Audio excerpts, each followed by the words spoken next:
संताने दासीची राणी लक्ष्मीबाई ती होती राजाची स्त्री पुत्र पाठीशी एक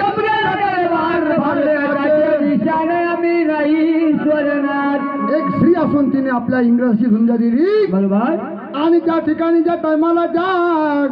दासीला वेडा पडला त्या टायमाला ती काय म्हणाली दादा मेरी जान दूंगी लेकिन मेरी झाशी कभी ना दूंगी अशा ह्या ठिकाणी भारतामध्ये स्त्रिया होऊन गेल्या दादा हो आताच्या पण ह्या ठिकाणी झाशीच्या राण्या भरपूर आहे आताच्या त्याला भारी हो गेल्या वावरात निंदाला बोचर खुरप जवळ बोजार खुरप आणि हातीवरती बसल्या आज जर मारलं खुरप 2 दिवसाला पुन्हा त्या तिसऱ्या रोजी दाशीची राणी लगे आठवरच आहे. नको. शांडा महाराज येतात ते